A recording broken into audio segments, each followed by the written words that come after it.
The year was 2008, December 24th, on a Christmas Eve, when I was robbed at gunpoint. So I was about 19 or 20 years old, working my shift as an assistant manager at a Family Dollar store in Horizon City, Texas. By the way, this is how I looked at the time. I had to dig through my old computer to find these babies. Anyway, the Family Dollar store is now a Dollar Tree. So we were about an hour away from closing, and I was in the back of the store cleaning and organizing, you know, just getting ahead of schedule, because who the hell wants to be there on Christmas Eve? I had one cashier in the front of the store. We'll call her Emma. Emma was kind of doing the same thing, cleaning and organizing, bringing up customers. We were getting ready to close, and as I'm doing my thing, I hear some screaming. So I turned around and I heard it again. I immediately run towards the front of the store, and I see Emma with a man wearing a pantyhose and pointing a gun at her. Now Emma looks terrified. There's tears rolling down her cheeks. She's shaking uncontrollably. I mean, she's doing her best to remain calm. Then the guy points the gun at me and demands that I give him all the money and the register. And without even thinking, you know what I said? Fuck you. I ain't giving you shit. Mr. Pantyhose didn't like that. He grabs Emma by the neck and points the gun to her head, then looks at me and tells me, "Give me all the money that's in the cash register, or I'm gonna blow her head off. Come on, hurry up." I said, okay, relax. Let me get the keys. They're in my pocket. So I can't open the register.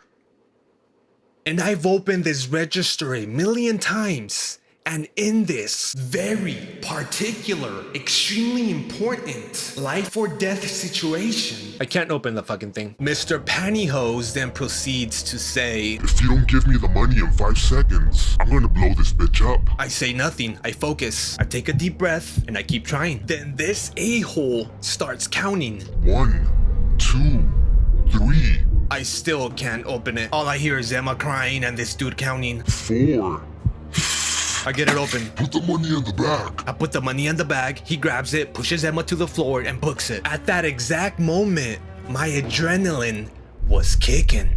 Oh, and it was kicking hard. So, you know what I did? I ran after him. I said, fuck this guy. How dare he? It's Christmas Eve. I eventually catch up to him in an alley next to the AutoZone. Now keep in mind that the alleyway looks small in this picture, but it's not. It's actually quite long. Mr. Pantyhose then stops, turns around, and points the gun at me again and says, "Stop following me." I say nothing. All I do is give him the finger. Now we're having like this cowboy stare down, except he has a gun and I don't. After a few seconds, which seemed like hours, Panty said, "If you don't stop following me, I'm going to shoot you." I said, "Go ahead, bitch. Right here. Come on, do it." But he stops aiming at me, takes the pantyhose off, and just stares at me like if I'm some crazy person. So then I said, "You're an idiot. I can see your face now." He then runs to the end of the alley, makes a left, and gets into the passenger side of a Blue Beetle vehicle and drives off. Mr. Pantyhose had a getaway driver. I ran after that Beetle, memorized the plates, ZXMY411, ZXMY411, ZXMY. Get back to the store and write it down on a piece of paper. Emma's already on the phone with 911. 30 minutes later, police arrived to the scene. We explained to them what happened, and one of the officers tells me, No, what do you have, a death wish or something? Next time that happens, just comply and give them the money. It's not worth getting killed over a few $100. And he's right, it's not worth it. So they run the plates and they get a hit. And you won't believe what happened next. The officer then proceeds to ask me, "Hey, you wanna roll with us?" I said, "Are you serious?" "Yeah, just get in the back seat." Okay, like what? He said we got a home address because of the license plate. Buckle up. So we're on pursuit, going at like 80, 90, 100 miles per hour on the freeway. But then I hear radio traffic dispatch. Suspect is at a Red Lobster. I repeat, suspect is at a Red Lobster, 1860 Joe Battle Boulevard. So we make our way to the Red Lobster. And right before we get to the place, I hear radio traffic dispatch again. Suspect appears to be going home. Other officers already on pursuit. So we get to Mr. Pantyhose's home, and there's maybe like 6-7 police cars surrounding the premises. The officer that I was with then tells me, stay inside the vehicle, but I don't. I get out because I'm an idiot, and I see the blue Beetle parked outside of the garage with the same license plate. After about like 20 minutes, Mr. Pantyhose surrenders, as well as a getaway driver who was a girl that was maybe in her early 20s. They arrest both, and we drive over to the Horizon City Police Department. I give a written statement,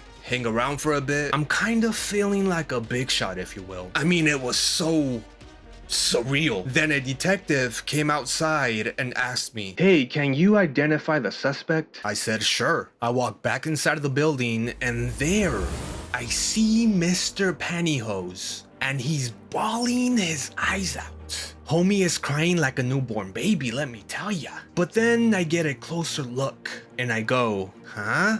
I look at the detective with a very utterly confused look. I said, is that a girl? Yes, she appears to look like a man from afar, but she's a woman. She said she needed the money because she wanted to take her girlfriend out to eat and needed to buy Christmas presents for her family.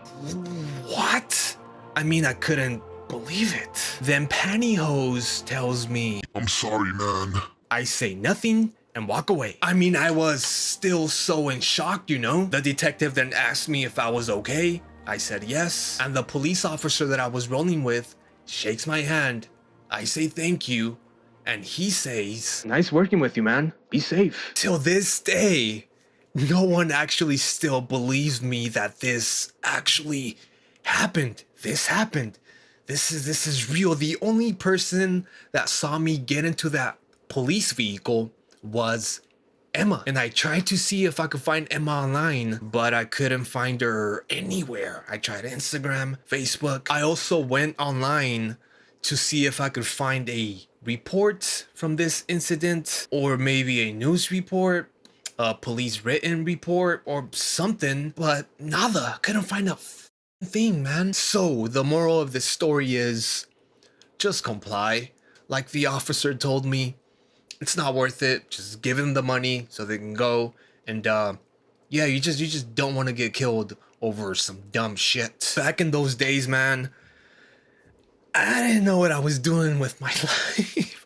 I actually ended up getting fired from Family Dollar. They said that I stole some money, which I didn't. Some money just went missing, but I remember the district manager came over to the store after we closed, and he took me into an office, sat me down, and he had like this recorder to record the conversation, and he wanted me to admit that I stole money, but I didn't. And he kept doing like these, I don't know, he was trying to trick me or something with these questions, but I noticed it. I picked up on it. I was like, nah, man, I didn't do it.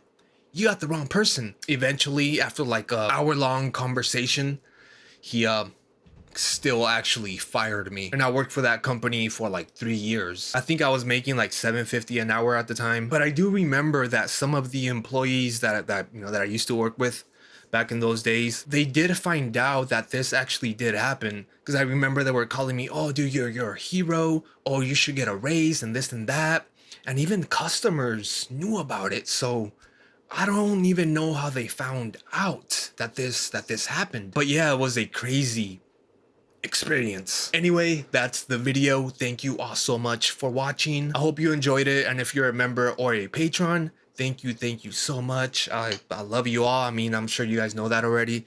And if you want to support me or my channel, there will be links in the description of this video. And yeah, I'll see you guys next week. I'm gonna be making a 911 video. Yeah, see you guys soon. Take care. Love you. Bye. Peace out. See ya.